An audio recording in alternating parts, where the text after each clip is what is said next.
مسلمان کی عزت بحیثیت مسلمان ہونے کے کرنی ہے. لوگوں کو ہم کرسیوں سے نہ تولیں، کرسیوں سے تولتے ہیں، پیسوں سے تولتے ہیں، عہدے سے تولتے ہیں.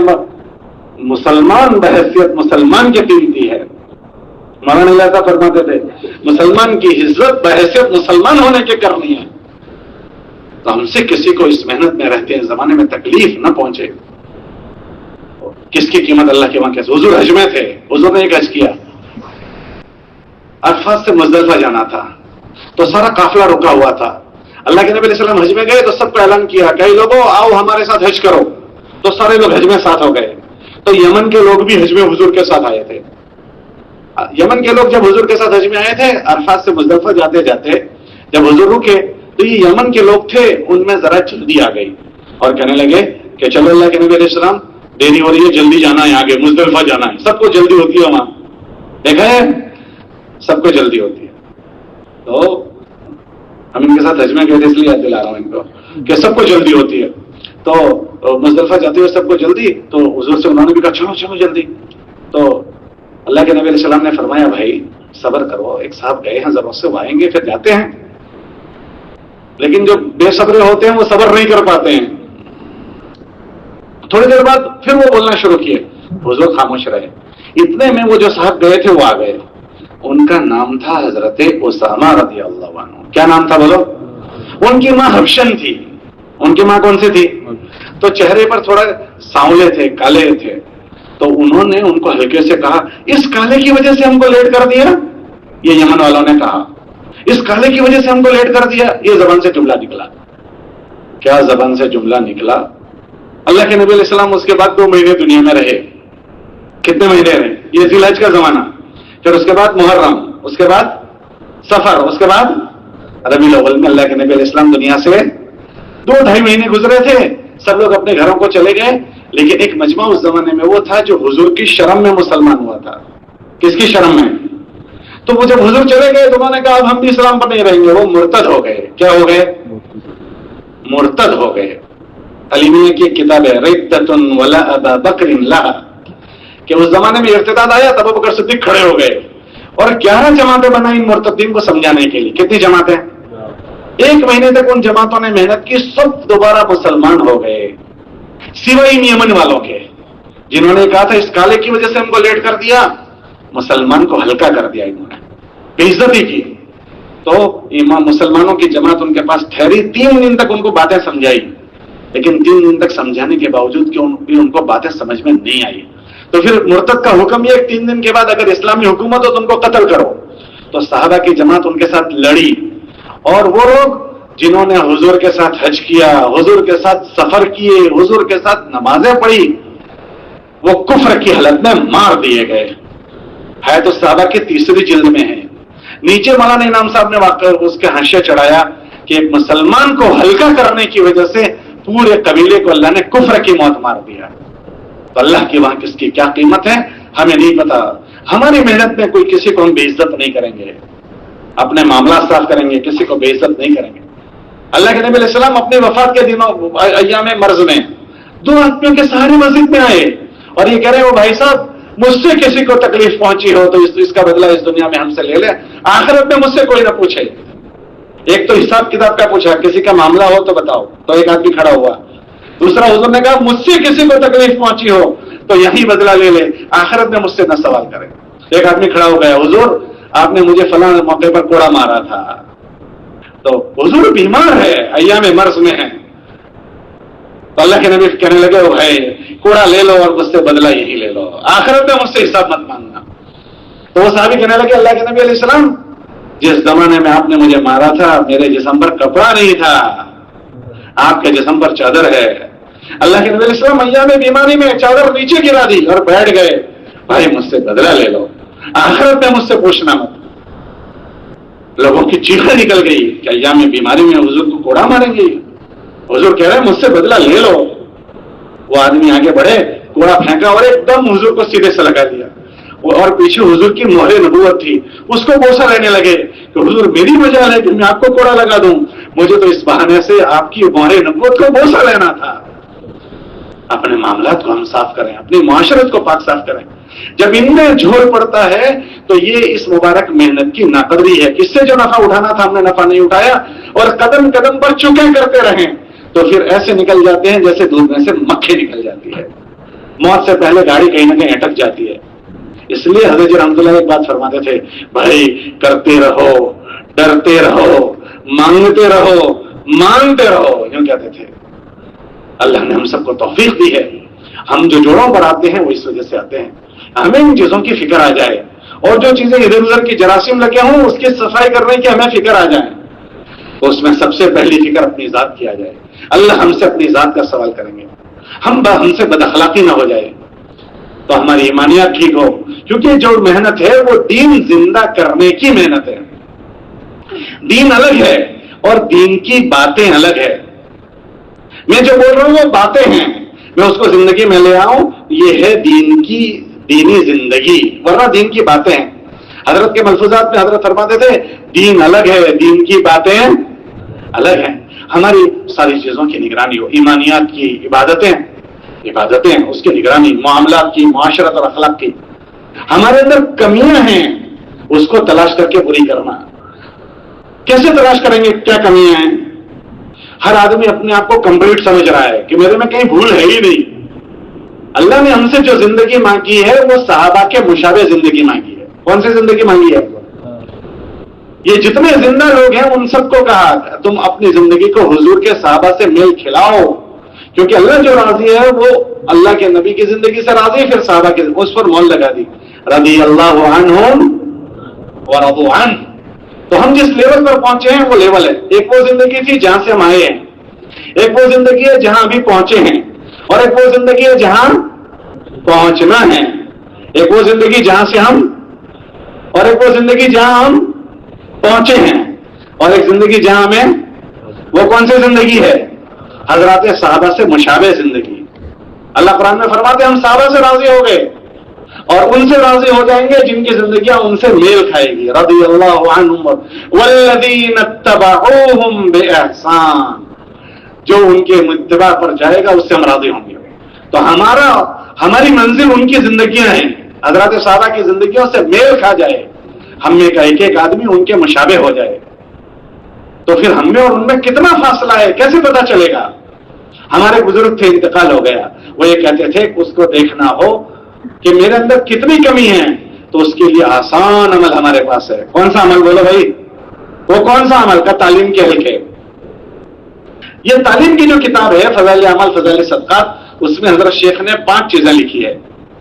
سب سے پہلے ایمانیات لکھا ہے, صحابہ کے واقعات 12 باب میں, کہ اللہ کے ساتھ تمہارا کیا تعلق ہوگا, نبی کے ساتھ کیسا تعلق ہوگا, دین کے ساتھ کیا تعلق ہوگا, وہ 5 چیزیں لکھی. پھر ارکان اسلام 5 ہے, نماز, روزہ, زکات اور حج. اللہ تم میں کیسا دیکھنا چاہتا ہے وہ لکھا ہے اس میں تفصیل سے. ایک تو وہ عمل ہے جو میں پڑھتا ہوں, اور ایک اس میں لکھا ہے کہ اللہ تمہاری کون سی نماز دیکھنا چاہتا ہے. پھر معاملات لکھے, حلال کیا ہے, حرام کیا ہے, حرام کا نوالا پیٹ میں چلا گیا تو کیا ہوگا, کسی کی ایک بارش سے زمین دبا لی تو کیا ہوگا, معاملات. پھر معاشرت لکھی ہے, امی کے کیا حقوق, ابا کے کیا حقوق, پڑوسیوں کے کیا حقوق, صلہ رحمی کیا ہے, جانوروں کے کیا حقوق ہے نا صدقات میں, اور اخلاقیات. حضرت فرماتے تھے جب یہ کتاب پڑھی جائے تو اس کو سرسری نہ لو, ان کتابوں کو آئینہ بناؤ. کیا بناؤ بولو بھائی؟ آئینے کے سامنے آدمی کھڑا رہتا ہے تو اس کی خوبی بھی نظر آتی ہے, خامی بھی. داڑھی کیسی ہے, بٹن کیسے ہیں, ٹوپی کیسی ہے, پگڑی کیسی ہے, یہ سب چیزیں دیکھتا ہے آدمی. حضرت فرماتے تھے کہ اس کو آئینہ بناؤ, اور جب کوئی روایت پڑھی جائے تو اس روایت کو اپنے اوپر تولو کہ یہ بات اللہ مجھ میں ایسی دیکھنا چاہتا ہے جو کتاب میں پڑھی گئی, اور اس بات میں کیسا ہوں. ہر آدمی اپنے آپ کو تولنا شروع کرے گا تو جو جھول ہے وہ پتا چلے گا, یہاں کمزوری ہے, یہاں کمزوری ہے, یہاں کمزوری ہے. پھر اس کمزوریوں کا علاج کرے گا, اور جب تک یہ نہیں کرے گا تو اس کو اپنی کمزوری کا پتہ ہی نہیں چلے گا. تو اس مبارک محنت میں لگنے کے بعد سب سے پہلے ہمیں اپنی فکر کرنی ہے. اللہ نے اپنے نبی سے فرمایا, نبی جی اپنی فکر کرو, قوا انفسکم, کہ کتنی فکر کرو کہ اپنے آپ کو جہنم کی آگ سے بچاؤ. تو یہ پورے مجمع کو اس مبارک محنت کی تقاضا پہلا یہ ہے کہ محنت دیندار بننے کے لیے ہے. تو ایسا نہ ہو جائے کہ ہم خالی دین کی محنت کرتے رہیں اور دیندار نہ بنے. تو سب نیت کرو کہ انشاءاللہ ہم اس مبارک محنت کی توفیق جو ہمیں اللہ نے دی ہے اس میں انشاءاللہ روز ترقی کر کے اپنے آپ کو مضبوط دین والا بنائیں گے. ہماری محنت محنت کے لیے نہیں ہے، ہر محنت ایک مقصد کے لیے ہے۔ دنیا میں سب سے بڑی جو دعوت ہے وہ کون سی ہے؟ اذان۔ شاباش، کس نے جواب دیا؟ اذان۔ اللہ فرماتے ہیں یہ دعوت تامہ ہے۔ اللہ فرماتے ہیں اللہم رب ہذہ الدعوت، ارے بولو بھائی، دعوت تامہ۔ تو اذان کس کے لیے ہے؟ اذان کے لیے، اذان نماز کے لیے۔ اب ایک آدمی اذان پر اذان پڑھ رہا ہے، اذان پر اذان پڑھ رہا ہے، نماز بھی پڑھ رہا ہے، تو چلے گا؟ تو جس کام کے لیے نماز تھی، اذان تھی، وہ تو ہوا نہیں۔ اذان پر اذان، اذان پر اذان، چلے پر چلا، چلے پر، لیکن دیندار نہیں بن رہا ہے، دیندار نہیں بن رہا ہے، تو چلے گا؟ نگرانی کرنی ہے کہ میں ہر خروج میں اپنا ایمان بناؤں، اپنے اعمال بناؤں، ہمارے جذبات اچھے بن جائیں۔ یہ مبارک محنت اگر اچھا وقت لگتا ہے نا، اچھا وقت، تو آدمی کو خود بخود بزرگ بنا دیتا ہے۔ کون سا وقت لگتا ہے بولو بھائی؟ تو اچھا وقت لگانا ہے۔ اچھا وقت لگنا کس کو کہتے ہیں؟ کہ کرنے کے کام جس میں ہو جائیں اور بچنے کے کاموں سے بچا جائے، اس لگنے کو اچھا لگنا کہتے ہیں۔ اگر اچھا لگنا ہو تو اس محنت میں ایسی زوردار طاقت ہے کہ آدمی کو بزرگ نہیں بناتا، بزرگوں کا بزرگ بنا دیتا ہے۔ ارے بولو بھائی، کیسا بنا دیتا ہے؟ اگر اچھا وقت لگائے تو خالی بزرگ نہیں بناتا، کیسا بنا دیتا ہے بولو؟ اس لیے اپنا اچھا وقت لگانا ہے۔ اس محنت میں عجیب مولانا الیاس رحمۃ اللہ علیہ فرماتے تھے کہ میں اس محنت کو کار نبوت یقین کرتا ہوں۔ یا رب یا رب یا رب، کار نبوت، ارے بولو بھائی یقین۔ تو نبیوں کی محنت سے کیا ہوتا ہے؟ اللہ پاک نبیوں کو جو ہے نا بگڑے ہوئے لوگوں میں بھیجتے ہیں۔ کون سے لوگوں میں بھیجتے ہیں؟ اور بگڑے ہوئے ماحول میں بھیجتے ہیں۔ کون سے لوگوں میں؟ اور بگڑے ہوئے نبیوں کی محنت سے بگڑے ہوئے لوگ بن جاتے ہیں۔ نبیوں کی محنت سے بگڑا ہوا ماحول، عرب ایسے بگڑے ہوئے تھے کہ ان کو جاہلیت، ان کے زمانے کو ہی جاہلیت کہا گیا۔ لوگ بھی بگڑے ہوئے، ماحول بھی بگڑا ہوا۔ ایک نبی کی محنت سے لوگ ایسے بنے کہ اللہ کے نبی نے فرمایا میرے سارے صحابہ ستاروں کی طرح ہے۔ یہ سب بگاڑنے سے آئے تھے اور ماحول ایسا ہو گیا کہ بہترین زمانہ میرا زمانہ۔ مولانا ایسا فرماتے تھے کہ اگر ہمارا یہ کام ایسے کیا گیا جیسے کرنا ہے تو اللہ دوبارہ 700 سال پرانا اسلام زندہ کر دے گا۔ کون سا پرانا؟ یہ ان کے ملفوظات میں ہے، مگر ہم ملفوظات بولو بھائی پڑھتے ہی نہیں ہیں۔ ملفوظ کس کو کہتے ہیں؟ ملفوظ کہتے ہیں دل کی باتیں۔ ملفوظ کس کو کہتے ہیں بولو بھائی؟ دل کی باتیں۔ وہ ہر ایک کو آدمی نہیں کہتا۔ تو یہ ملفوظات پڑھنے چاہیے تھے۔ حضرت کیا چاہتے ہیں؟ تو ملفوظات تو چھپ گئے ہیں، آج کل تو کسی نے وہ بھی چھاپ دیے۔ جتنے ملفوظات تھے وہ سب کو یکجا کر دیا، ارشادات و مکتوبات مولانا الیاس صاحب کے نام سے۔ بہت سارے ملفوظات الگ الگ جگہ تھے، اس کو ایک جگہ کر دیا۔ پڑھنے چاہیے۔ اس میں حضرت نے لکھا کہ میں اس مبارک محنت کو کار نبوت یقین کرتا ہوں۔ کیا مطلب؟ اگر اس کو اچھے سے کیا گیا تو جیسے کرنے اول میں لوگوں میں سدھار آیا، ایسے اس زمانے کے لوگوں میں بھی سدھار آ جائے گا، ماحول میں بھی لوگ، لیکن بشرطے کہ اس کو ایسے کیا جائے جیسے اس کو کرنے کا حق ہے۔ کہ یہ آدمی کو اس کے سادے سیدھے اعمال ہیں، حضرت کے ملفوظات میں ہیں کہ لوگوں کو اس کی سادگی نے دھوکہ دے دیا ہے۔ اس میں کوئی یونیفارم نہیں ہے، ہاتھ میں کوئی لیپ ٹاپ واپ ٹاپ نہیں ہے، ہٹو بچوں کی آوازیں نہیں ہیں، گمنام پڑے رہنا ہے، لیکن اس کے اندر عجیب و غریب اللہ نے تاثیر رکھی۔ 6 بر اعظم میں تبدیلی پیدا کر دی۔ کتنے بر اعظم میں بولو بھائی؟ تو اس کی سادگی کی وجہ سے دھوکہ لوگ کھا جاتے ہیں۔ ایسا طاقتور محنت ہے۔ ہمارے وہاں ایک بزرگ تھے حضرت رائے پوری رحمۃ اللہ علیہ، آپ نے نام سنا ہے؟ ارے بھائی نام سنا ہے؟ مولانا الیاس صاحب کے زمانے کے آدمی تھے حضرت رائے پوری رحمۃ اللہ علیہ۔ جب مولانا الیاس صاحب نے کام شروع کیا تو ان کو تھوڑی تشویش ہو گئی، پتہ نہیں مولانا الیاس صاحب نے کیا کام شروع کیا ہے، پتہ نہیں کیا شروع کیا ہے۔ شروع کے زمانے کی بات کہہ رہا ہوں۔ پھر تو وہ ان کے مشورے کے ساتھی بن گئے۔ مولانا عیسیٰ رحمۃ اللہ علیہ کو انہوں نے ذمہ دار بننے کا فیصلہ کیا تھا، رائے پوری نے، اتنے بڑے معاون بن گئے، لیکن شروع میں نہیں پتا تھا کیا ہے۔ تو حضرت رائے پوری رحمۃ اللہ علیہ تشویش میں تھے، پتہ نہیں کیا شروع کیا ہے۔ تو وہ انتظار میں تھے کوئی سمجھائے کہ کیا شروع کیا ہے۔ ایک مرتبہ ہمارے بزرگ تھے مولانا منظور نعمانی رحمۃ اللہ علیہ، نام سنا ہے آپ لوگوں نے؟ ان کے ملفوظات ہیں، وہ ان سے بیٹھ تھے، وہ ان سے ملنے کے لیے گئے عصر کے بعد۔ اکثر مرید جو ہوتے ہیں شیخ سے ملنے جاتے ہیں تو تو شیخ سے ملنے جاتے ہیں تو پوچھ کر جاتے ہیں میں آنا چاہتا ہوں، اجازت ہے؟ تو یہ بغیر اجازت کے چلے گئے. تو ان کو بڑا تعجب ہوا کہ اچانک کیسے آ گئے. تو حضرت نے پوچھا کہ کہاں جاتے ہو؟ ابھی مولوی منظور کو دیکھا تو ابھی کہاں جاتے ہو؟ تو حضرت نے جواب دیا حضرت میں تبلیغی جماعت میں آیا ہوں. ارے بولو بھائی کہاں آیا ہوں؟ تبلیغی جماعت میں. تو حضرت نے کہا اچھا تب ان سے زیادہ قابل اعتماد آدمی کون ملے گا؟ تو کیا کہا بھائی مولوی منظور صاحب مولانا الیاس صاحب کیا کہتے ہیں، یہ پوچھا ان سے. تو انہوں نے کہا حضرت وہ جو باتیں کہتے ہیں وہ میرے پاس لکھی ہوئی ہے، اگر آپ کہو تو میں سنا دوں. کہ جی بتاؤ سناؤ.